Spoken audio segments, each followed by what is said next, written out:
I'm Geneva, 34 years old, and the text that shattered my world came while I was reviewing quarterly reports at my desk. We've decided you should step away for now. That's all my father wrote. 12 years of building our family restaurant empire, and I was dismissed in 11 words. My calls went unanswered. Racing to my parents' house, I found the locks changed. Through the window, I saw my younger sister Bridget inside with our parents signing documents. When Dad finally opened the door, he simply handed me a box of my personal items from the office. The door closed. I stood there holding that box, my entire life crumbling.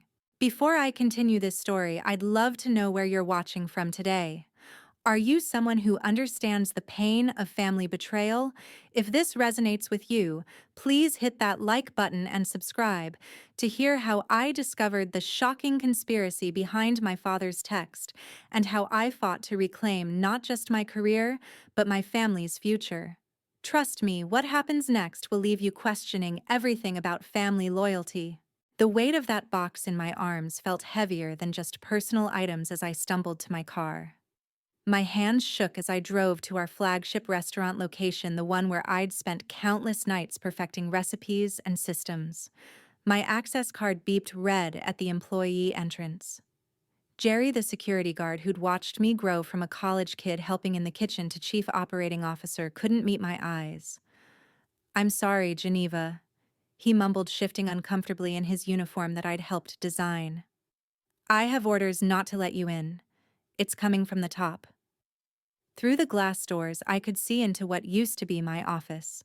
My cousin Trent, whom I'd hired fresh out of culinary school and mentored for 3 years, was already sitting at my desk where I'd built our expansion strategy, where I'd saved the company during the pandemic by pivoting to delivery and ghost kitchens. My phone buzzed constantly as I called my mother, each ring feeling like another nail in my coffin. When she finally answered on the 15th attempt, her voice was strained, distant in a way I'd never heard before. "Your father will explain when he's ready, Geneva. Please don't make this harder than it needs to be." The line went dead before I could respond. Standing in that parking lot I'd helped pave 5 years ago, memories flooded back to last week's board meeting. I'd opposed Bridget's aggressive expansion plan, the one that would stretch us into markets we weren't ready for, drain our cash reserves, and risk everything our grandparents had built from their tiny food truck. I'd presented 3 hours of market research, competitive analysis, and financial projections, showing we needed to solidify our current 10 locations before expanding to 20. The data was irrefutable. Dad had nodded along, taking notes, even praised my thorough analysis. Bridget had stormed out when the board sided with me, her face twisted with rage I'd never seen before. Keith was in the middle of preparing dinner when I stumbled through our front door, still clutching that pathetic box. My husband of 8 years took one look at my face and turned off the stove. "What happened?" he asked, already pulling me into his arms. The words tumbled out in a flood, and with each revelation his expression grew darker. He knew how much I'd sacrificed for the family business, the 70-hour weeks, the holidays, missed the honeymoon cut short when crisis hit our Miami location. While he held me, I checked my company email on my phone. Access denied. My LinkedIn was already buzzing with notifications. With trembling fingers, I opened the app to see Bridget had already updated her profile, Chief Operating Officer at Romano's Restaurant Group. The announcement post made just 2 hours after Dad's text had hundreds of congratulations, including from employees I'd hired, trained, and promoted. Wilson, who'd been our family lawyer since before I was born, wouldn't take my calls. His secretary, usually so warm and chatty, said he was in meetings all day. I knew she was lying. I could hear the discomfort in her voice. My company credit cards, the ones I used for vendor negotiations and business travel, had been canceled. The bank confirmed that morning someone had removed my signature from all family business accounts I'd been managing for a decade. The systematic nature of this elimination chilled me to the bone. This wasn't a rash decision or a family dispute that got out of hand. This was planned, calculated, executed with surgical precision.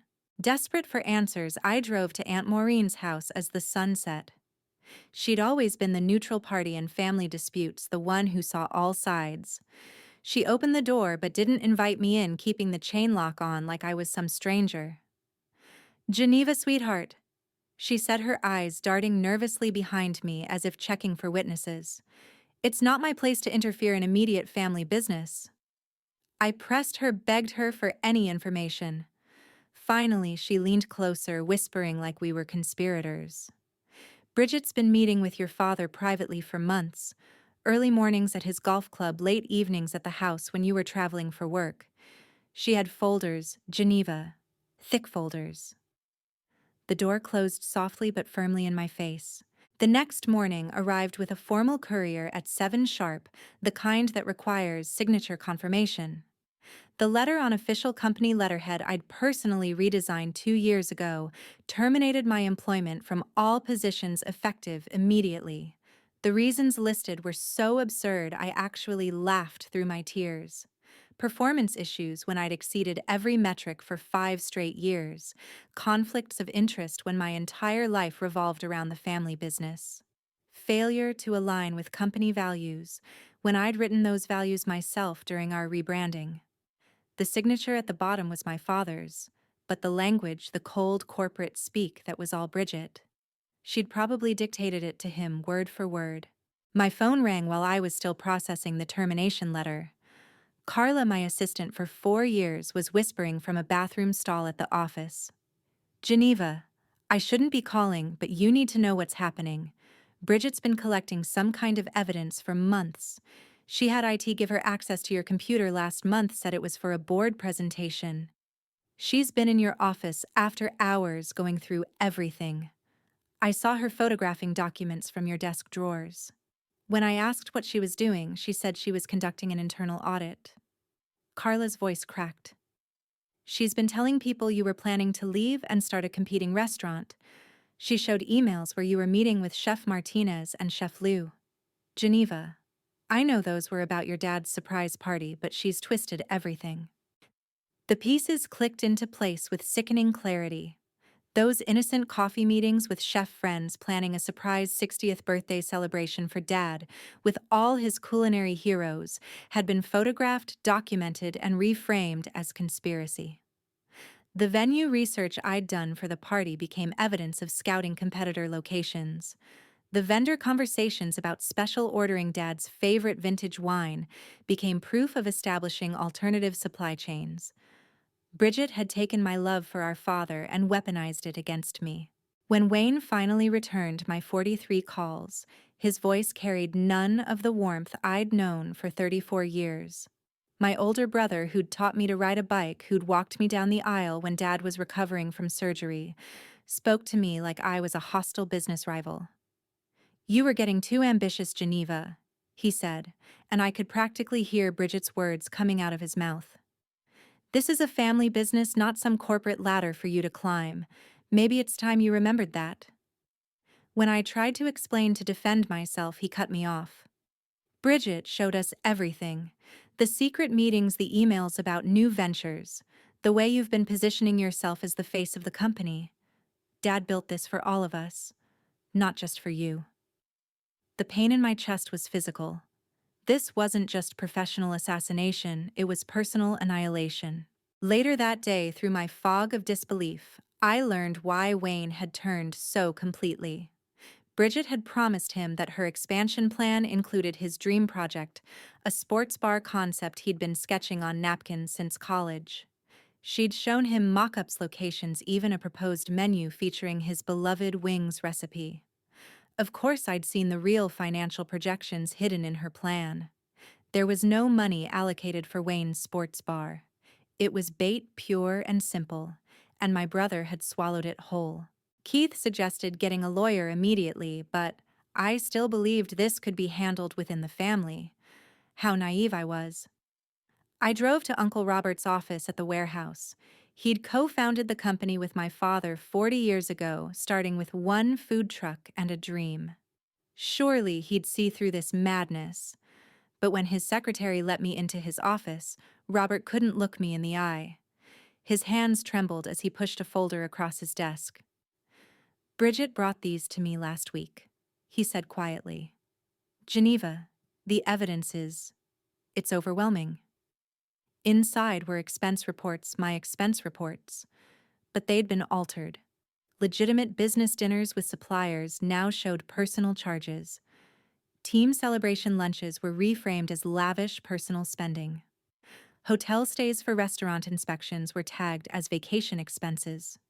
Each alteration was subtle, but damning in aggregate. Robert, you've known me since I was born, I pleaded. You taught me how to read a P&L statement when I was 12. You know I have receipts for every single charge. Let me show you the real documents. But he was already shaking his head. Bridget hired an external consultant to review everything. Lance Whitman, completely neutral third party. He confirmed the discrepancies. Lance Whitman. The name was vaguely familiar, and then it hit me. He was Bridget's college friend, the one who'd crashed on our couch for 6 months after graduation. Neutral third party, my foot. The web of deception was intricate, professional, and had been months or maybe years in the making. 3 days of silence from my father ended with a text summoning me to a family meeting at the old house. Come alone, it said, as if Keith was some threat rather than the man who'd helped Dad through his cardiac rehab. I arrived to find not the intimate discussion I'd expected, but 15 family members arranged in what looked horrifyingly like a tribunal. Aunts, uncles, cousins, all seated in a semicircle with Bridget and Lance at the center. A projection screen behind them like this was some corporate board meeting rather than my execution. Bridget had prepared a presentation. Of course she had. Slide after slide of twisted facts and manipulated data painted me as a power-hungry executive who'd lost touch with our family roots. She showed my salary, which was completely in line with industry standards and had been approved by the board, but presented it as excessive greed. Geneva takes home more than Uncle Robert, she said, letting that hang in the air, not mentioning that Robert had been semi-retired for 5 years. She displayed charts of my lavish spending on kitchen upgrades equipment that had increased our efficiency by 40% and would pay for itself within 18 months. But context didn't matter in this kangaroo court. The worst betrayal came from Cousin Marie. I'd personally advocated for the company to pay her college tuition, had mentored her through her business degree, celebrated with her at graduation just 6 months ago. Now she stood up 23 years old and full of false conviction to testify about my controlling nature. She cited examples like requiring detailed reports from managers and insisting on systematic training programs. Geneva micromanages everything, Marie said, avoiding my eyes. She doesn't trust anyone else to do their jobs. The irony that those systems had prevented 3 food poisoning scares and saved us $2 million in waste last year was apparently lost on everyone. Every time I tried to defend myself to provide context or evidence, Bridget would interrupt. Let's stay focused on facts, not excuses, she'd say, and heads would nod around the room. My mother sat in the corner, studying her hands like they held the secrets of the universe. Not once did she look up, not even when Aunt Dorothy brought up the embarrassment of my recent industry award. She used our family recipes to make a name for herself. Dorothy proclaimed, conveniently forgetting that I'd modernized those recipes, tested hundreds of variations, and created the standardized versions that allowed us to maintain quality across locations. When brother-in-law Frank accused me of making his wife Haley feel inferior, I nearly laughed at the absurdity. Haley, my younger sister who'd never shown interest in the business beyond her dividend checks, suddenly nodded along like a wounded victim. Geneva always made me feel like I wasn't contributing enough, Haley said, her voice trembling with manufactured emotion. The truth I'd offered her positions countless times, created roles specifically for her interests, only to have her decline because she preferred her lifestyle blog about being a restaurant heiress. The meeting reached its crescendo when Dad finally spoke. His words were measured, careful, like someone had coached him. Multiple family members have expressed concerns about the direction you're taking the company, Geneva. This isn't about one person's ambition. It's about family harmony. We've decided you need to step away. The prepared nature of his speech broke my heart more than the words themselves. This wasn't my father talking, this was Bridget's script, performed by a tired actor. What about my equity shares? I asked, my voice steady despite the chaos in my chest. I own 15% of this company. The room fell silent. Bridget's smirk spread across her face like spilled wine. We'll buy you out at fair market value, she said smoothly. It's what's best for everyone. Fair market value. I knew what that meant. They'd hired some bargain basement valuator to lowball the company's worth probably by 70%. My life's work, my sweat equity, my innovations that had tripled our revenue, all reduced to a check designed to make me go away quietly. The forensic accountant Keith insisted I hire was named Deborah Chen, and she was worth every penny of her substantial fee. Within 2 days of reviewing the documents I'd managed to save on my personal cloud storage, her findings were staggering. Your sister's expansion plan isn't just risky, Deborah explained, spreading papers across my dining room table. It's mathematically impossible. The numbers literally don't add up. She's hiding approximately $3 million in costs, and that's conservative. The vendor contracts she's proposing are 20 to 30% above market rate. That's when the Lance Whitman connection became crystal clear. The vendors Bridget wanted to use all had one thing in common: they paid hefty consulting fees to Whitman Associates. My phone rang constantly as word spread through our supplier network that I was out. Marcus, who'd been providing our premium beef for 8 years, was the first to break ranks and tell me the truth. Geneva, I'm calling because you deserve to know. Your sister approached me last month about switching contracts.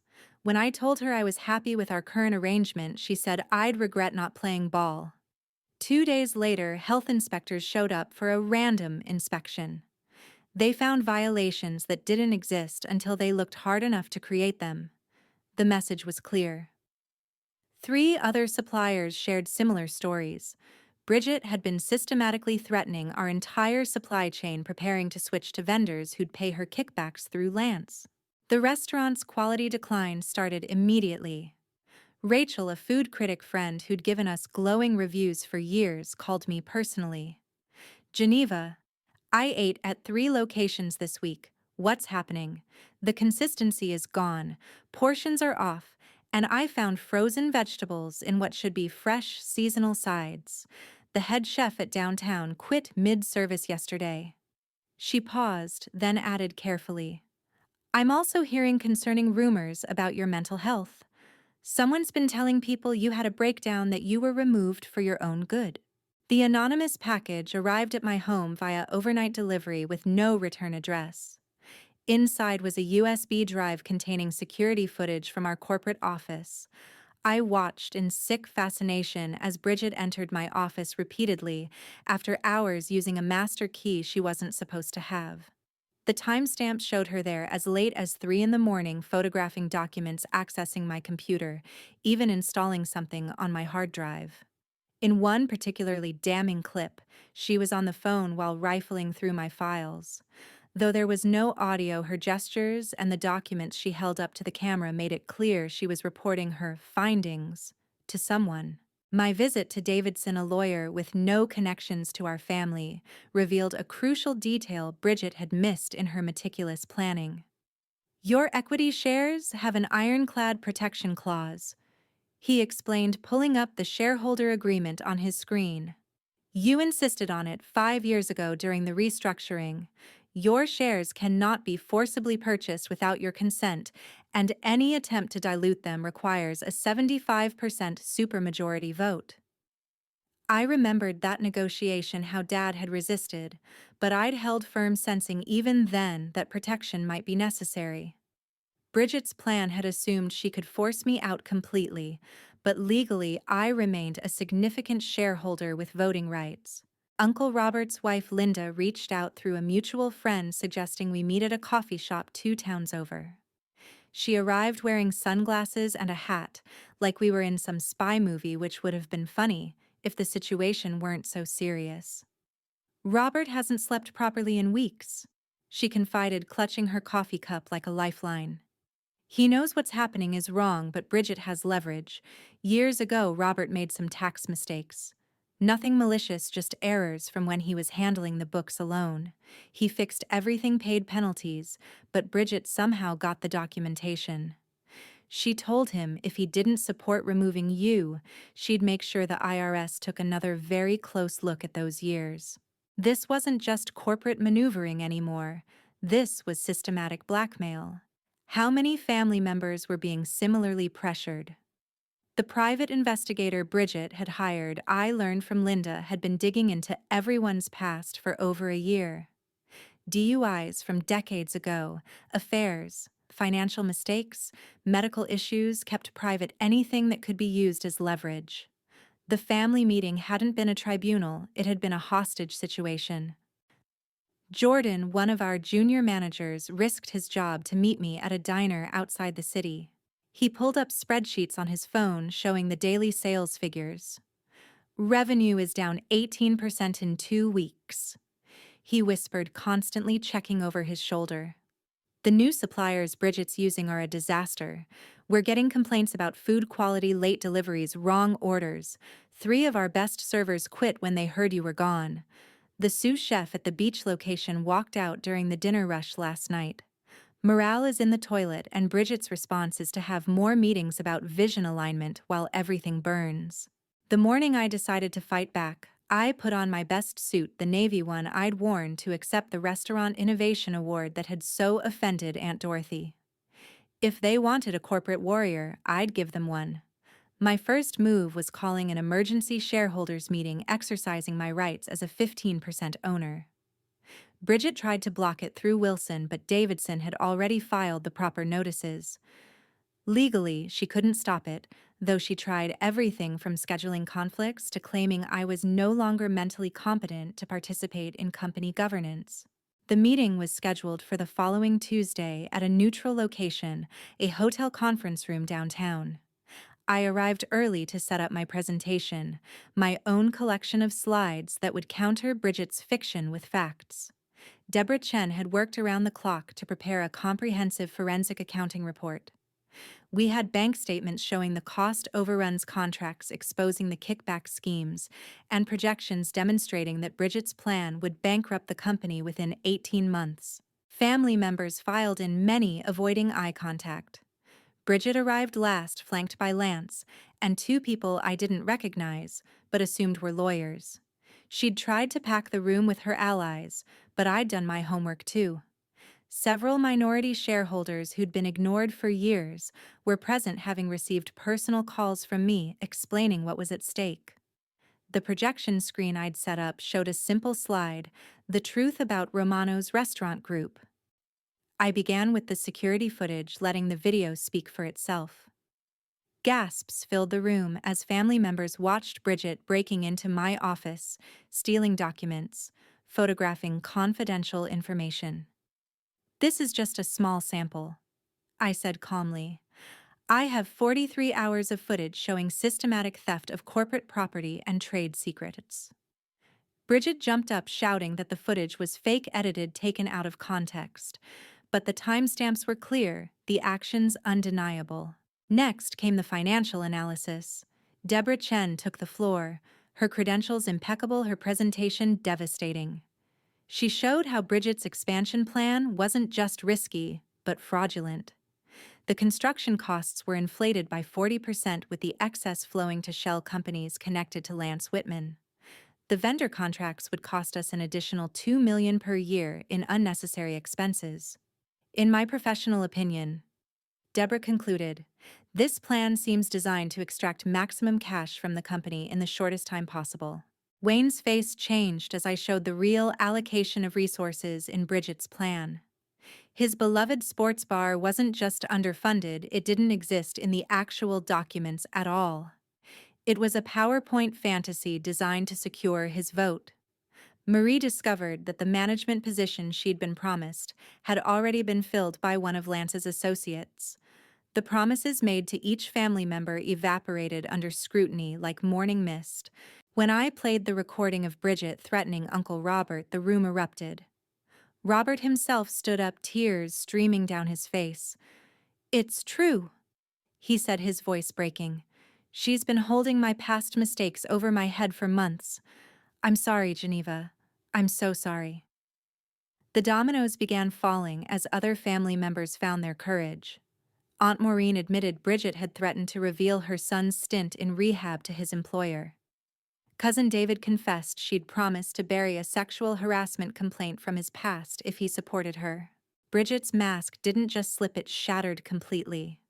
She screamed that I was destroying the family, that I thought I was better than everyone else with my fancy degrees and corporate speak. She accused me of abandoning family values, of trying to turn our heritage into some soulless corporation. "You always looked down on us," she shrieked, pointing at various family members. "You think we're all idiots who can't see what you're doing. You want it all for yourself?" Dad finally spoke up, his voice stronger than I'd heard it in weeks. "Bridget, what have you done?" The pain in his eyes was profound. "You showed me edited videos of Geneva saying terrible things about the family. You said she called your mother old-fashioned, said I was losing my edge, said the family was holding the company back." I pulled up the original videos on my laptop, showing how they'd been spliced together from different conversations, words rearranged to create statements I'd never made. A conversation about updating our scheduling software became me calling traditional methods worthless. A discussion about menu innovation became me dismissing family heritage. Mom broke down completely. "You told me Geneva said I was useless." She sobbed, looking at Bridget with horror. "You said she wanted to remove all my recipes from the menu, that she was embarrassed by my contributions." I crossed the room and knelt beside my mother, taking her hands. "Mom, your recipes are the heart of our restaurants. I spent 3 months perfecting the digital version so we could maintain your exact flavors across all locations. Every innovation I made was to honor what you and Dad built, not replace it." The final blow came when I revealed Bridget's ultimate betrayal. She hadn't just taken out loans against company assets, she'd diverted the funds to her boyfriend Devin's tech startup, a food delivery app that was hemorrhaging money. The conflict of interest was staggering. She was sabotaging our restaurant quality while investing in a platform that would benefit from restaurants failing and becoming dependent on third-party delivery. The very expansion plan she proposed would make us vulnerable to the predatory fees her boyfriend's company planned to charge. As the evidence mounted, Bridget's threats became more desperate. She'd sue everyone, she'd go to the media, she'd destroy the family name, she'd make sure none of us could work in the industry again. I calmly pointed out that everything was being recorded by the court reporter I'd hired, that her threats were being documented for the criminal investigation that would surely follow. The vote to remove her from all positions was unanimous, even Wayne voting against her in the end. Security had to escort her out as she screamed obscenities and promises of revenge. The aftermath of Bridget's removal revealed the true extent of the damage she'd inflicted in her brief reign. Emergency meetings with our vendors exposed a web of contracts she'd signed without board approval, commitments that would cost us hundreds of thousands to break. 3 of our locations faced immediate shutdown notices for unpaid rent. Bridget had diverted the rent payments to fund her schemes, while telling the property managers she was renegotiating terms. The health department launched an investigation based on anonymous complaints that traced back to Bridget's IP address complaints she'd filed against her own family's restaurants to create crisis and chaos. The loans she'd taken against company assets totaled far more than we'd initially discovered. Each day brought new revelations of forged documents, unauthorized credit lines, and equipment leases for restaurants that existed only in her expansion fantasies. The tech startup she'd funded with our money folded within days of losing its cash infusion, taking $2 million of our family's legacy with it. Devin, the boyfriend who'd been advising her, disappeared overnight, leaving Bridget to face the consequences alone. I spent 18-hour days trying to stabilize the hemorrhaging company.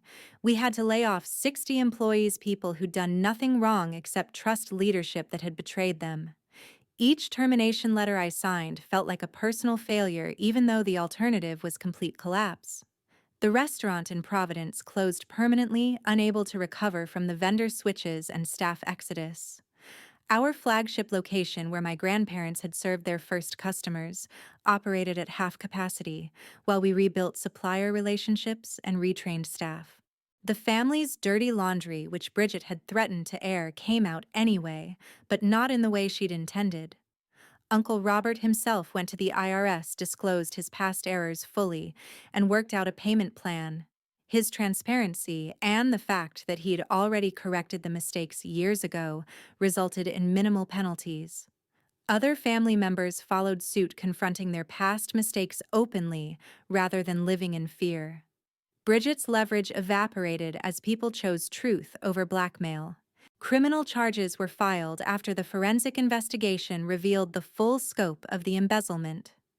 Bridget had stolen not just money, but trade secrets, vendor lists, and proprietary recipes that she'd planned to use in a competing venture. The FBI got involved when they discovered she'd transported stolen funds across state lines. The girl who'd accused me of abandoning family values was charged with 14 counts of fraud, embezzlement, and conspiracy. The deepest cut came from discovering how long she'd been planning this coup. Email records subpoenaed during the investigation showed conversations with Devon dating back 3 years, discussing how to extract maximum value from the family business. They'd identified me as the primary obstacle to their plans early on. Every birthday dinner, every holiday gathering, every sister-to-sister conversation over the past 3 years had been a performance while she plotted my destruction. Dad aged 10 years in 10 days. The man who'd built an empire from a food truck could barely get out of bed, crushed by the weight of how completely he'd been manipulated by his own daughter. "I gave her everything," he told me during one of his lucid moments. "When she was little, she'd sit on my lap while I did the books. I taught her the business because I thought she loved it like you did." How did I miss what she became? There was no good answer, only the sad truth that sometimes the people we love become strangers wearing familiar faces. The vendor relationships I'd spent years building saved us from complete collapse. Marcus and others extended credit, delayed payments, and provided supplies on faith that we'd recover. Former employees came back at reduced wages just to help us rebuild. The community that had watched our family serve food for 40 years rallied around us, organizing fundraisers and social media campaigns to support the restaurants. It was humbling and heartbreaking to need such help, but it reminded us why we'd started this journey in the first place. Mom emerged from her silence with a strength I'd never seen before. She took over managing the kitchen staff, her presence calming the chaos Bridget had created. "I spent too many years letting others speak for me," she told me while we prepped vegetables side by side, the familiar rhythm soothing. "I let Bridget convince me you didn't value my contributions because it was easier than confronting her lies. I failed you as a mother." I stopped her there, wrapping my arms around her flour-dusted apron. We'd all failed each other by letting fear override family. Bridget's final message came through her lawyer, a rambling letter blaming everyone but herself. She was the victim of a jealous sister, an ungrateful family, a boyfriend who'd led her astray. She'd only wanted to modernize the business to take it to new heights, but we were too small-minded to see her vision. The delusion was complete, her narrative unshakable, even in the face of criminal prosecution. The sister I'd grown up with, who'd been my maid of honor, who'd held my hand at Grandma's funeral, was gone, replaced by a stranger who saw family as nothing more than resources to exploit. 3 months after that devastating text from my father, I stood in our flagship restaurant watching the dinner rush. The choreographed chaos of a busy kitchen had returned, though scars remained. We were down to 8 locations from 10, but each was profitable again.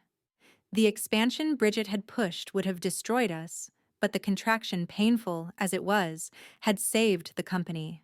Sometimes stepping back isn't defeat, it's strategy. The family dynamics had shifted fundamentally. Board meetings now included all shareholders, not just the chosen few.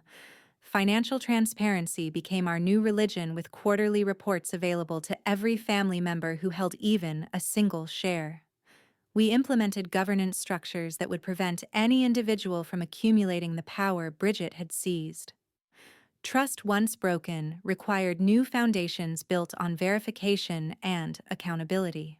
Wayne worked harder than anyone to rebuild our relationship. He took over operations for 2 locations, proving his commitment through action rather than words.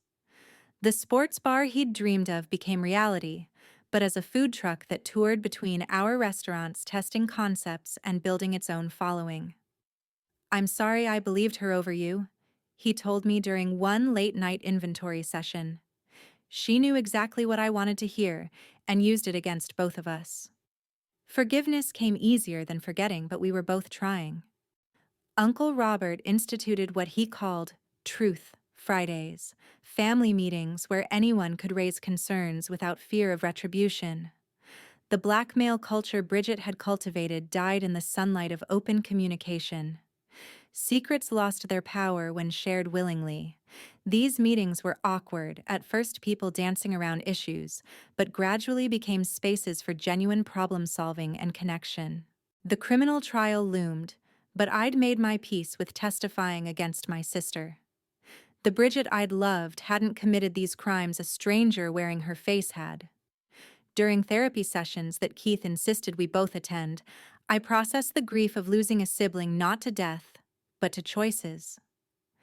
The therapist helped me understand that Bridget's resentment had deep roots, growing in the shadow of what she perceived as favoritism, fertilized by her own insecurities and Devon's manipulation. Our marriage emerged stronger from the crucible. Keith had seen me at my absolute worst, when I doubted everything about myself, when I wondered if maybe I had been too ambitious, too corporate, too disconnected from family values. He'd reminded me daily that integrity isn't ambition, that building systems isn't coldness, that protecting a legacy isn't selfishness. "You didn't lose your family," he told me one evening as we walked past the closed Providence location. "You saved it from someone who would have destroyed it for profit." I instituted a mentorship program for family members entering the business, ensuring no one felt overlooked or forgotten. Marie, once she'd apologized for her false testimony, became its first participant. Watching her learn the real work of restaurant management, seeing her understand the complexity of what I'd been protecting, helped heal some wounds. She'd been 23 and promised the world by someone she trusted. We'd all been vulnerable to Bridget's manipulations. The letter I wrote to Bridget but never sent filled 12 pages. In it, I traced our history from shared childhood dreams to this fractured present.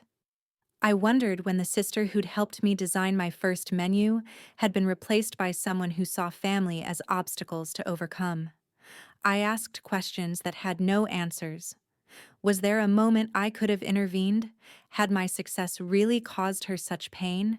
Could love have prevented this tragedy? The letter lives in my desk drawer unsent because some bridges aren't meant to be rebuilt, only mourned. Dad found his voice again through cooking. He returned to the kitchen not as CEO but as a chef, rediscovering the joy that had started everything. Watching him teach young cooks the techniques his father had taught him reminded me why we fought so hard. This wasn't just business, it was heritage, culture, love, expressed through food. "I forgot that for a while," he admitted while showing a new hire how to properly season our signature sauce. "Bridget made me think growth was everything. You reminded me that soul matters more."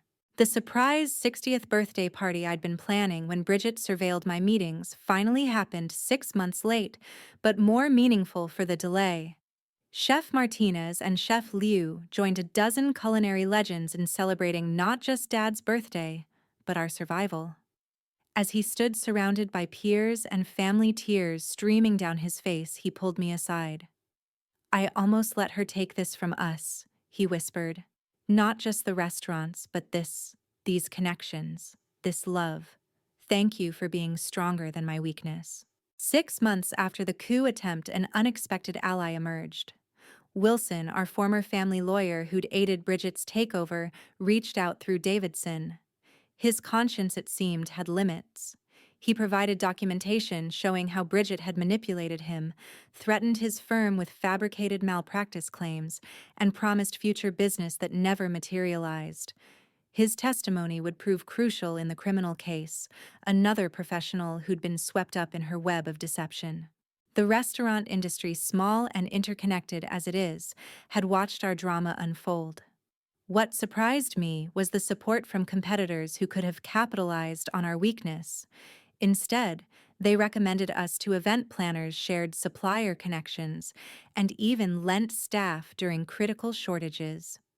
Family business is the backbone of our industry. One rival owner told me at a trade conference, "If we don't protect each other from predators, we all lose." The community Bridget had tried to leverage against us became our salvation. Looking back, the warning signs had been there for years.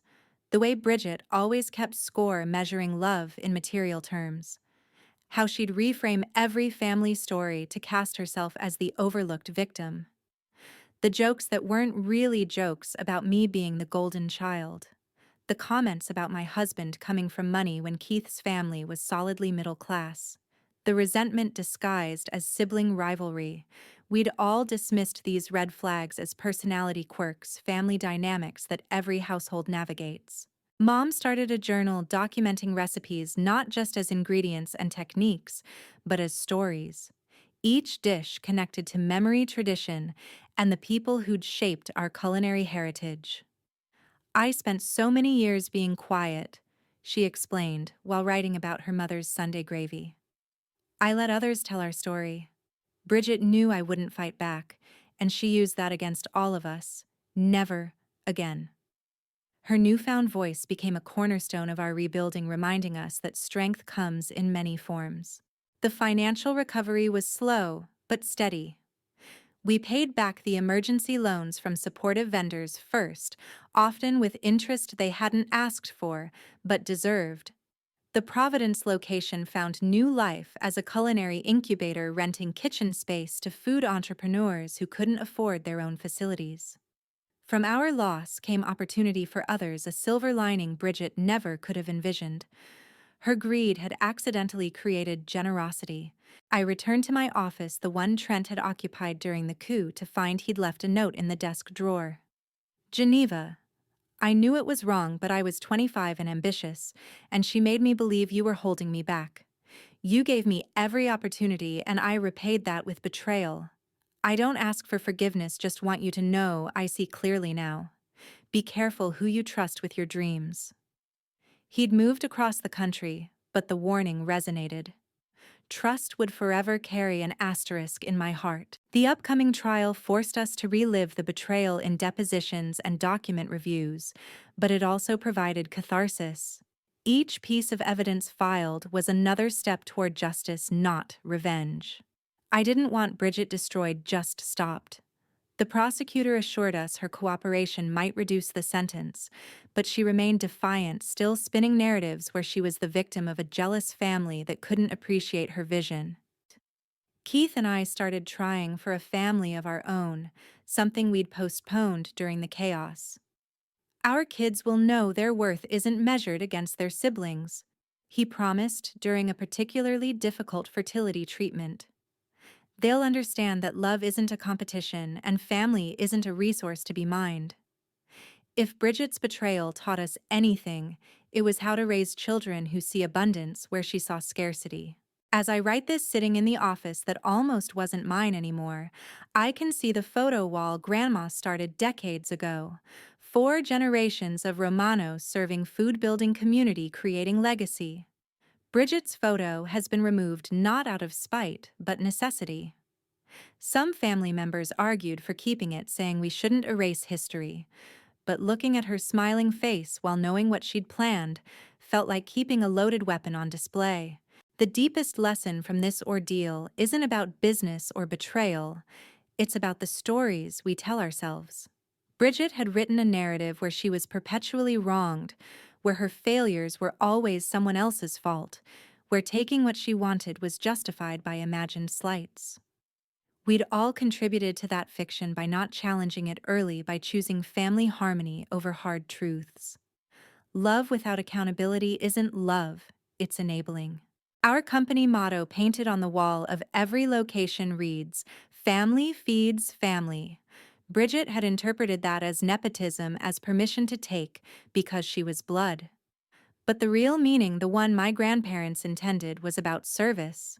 We are family serving extended family, our community with food made with love. That's the legacy she tried to steal, and the principle that saved us. When you remember why you serve who you serve, the how becomes clear. My father's text, those 11 words that shattered my world, hangs framed in my office now.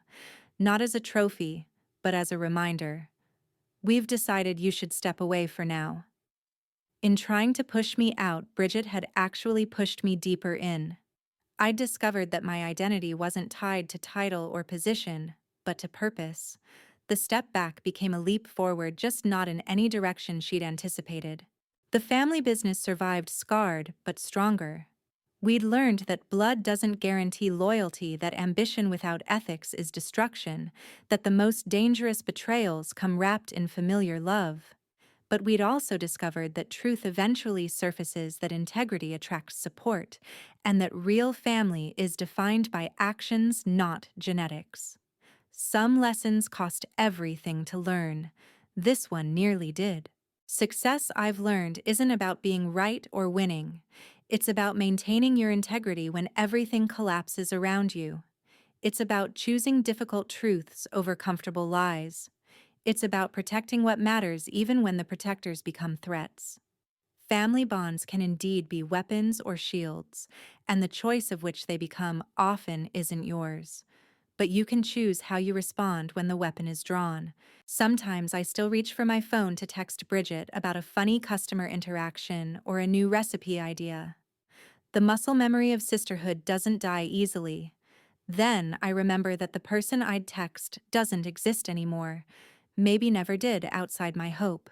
Grief for the living is peculiar, mourning someone who still breathes, but chose to kill the relationship for profit. The sister who braided my hair before prom and plotted my professional destruction might share DNA, but they're not the same person. In the end, this story isn't about revenge or victory. It's about survival and truth, about the price of both and the value of neither. Bridget wanted the family business, and in her twisted way, she achieved that goal. She made it all about family, just not in the way she intended. She reminded us why we started, what we were protecting, and who we were serving. Her betrayal became our rebirth. Her greed, our gratitude. Her lies, our truth. The text that destroyed my world ultimately saved it. Because stepping away, even forced, provides perspective.